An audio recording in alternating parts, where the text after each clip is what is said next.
des langues querelleuses, des langues de dispute.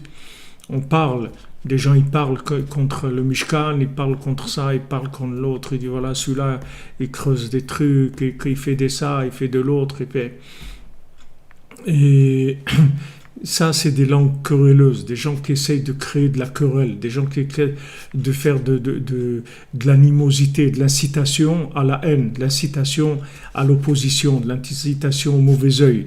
Tout ça, ça les fait résider à ces gens-là dans des soukas de sitracha, c'est-à-dire ils vivent dans une atmosphère d'étreinte avec le Satan, c'est-à-dire c'est le Satan qui l'enlace toute la journée, il est avec le Satan, parce que sa bouche, elle lui a créé cette atmosphère-là.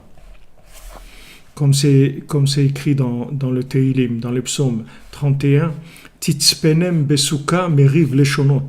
Hachem, il les cache dans sa souka à cause des disputes des disputes qui viennent de leur bouche.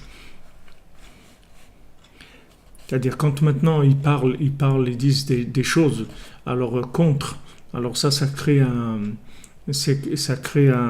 une atmosphère comme ça. Et une fois, il y avait le Rav Pinchas de Koretz.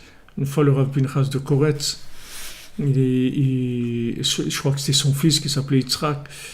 Une fois, il a demandé comment il allait Rabbeinu. Il a demandé sur Rabbi Nachman comment il va Rabbi Nachman. Il dit il y a beaucoup de machloquettes sur lui. Il y a beaucoup de querelles sur lui. Les gens, il dit, et lui, qu'est-ce qu'il dit? Il dit, lui, il se tait, il dit rien du tout. Alors, quand ils lui ont dit ça, il dit, maintenant je comprends qu'est-ce qu'il y a écrit dans la Torah. Il y a écrit Machloket Korach ve'edato. Il y a écrit qu'il y avait une querelle de Korach et sa clique. Mais il n'y a pas écrit Moshe Rabbeinu. Il n'y a pas écrit une querelle de Korach contre Moshe. Ici, on parle d'une querelle de Korach et ses acolytes. Mais avec qui ils se sont querellés? Quand tu veux parler maintenant, tu vas dire voilà, il y a un match de boxe entre un tel et un tel. Mais si tu cites que un, avec qui il se bat? Qu'est-ce qui monte en face de lui? C'est-à-dire avec qui ils sont en train de se battre? En fait, ils se battent avec eux-mêmes parce que il a dit je comprends maintenant pourquoi pas le nom de Moshe, parce que Moshe il disait rien du tout. Donc comme il disait rien du tout, il se disputait tout seul, c'est tout. Il tournait en circuit fermé, c'était de l'autodestruction, c'était de l'auto-querelle. De là, il a compris, parce que Rabbeinu, il parlait jamais de ça. Il disait rien du tout sur ça.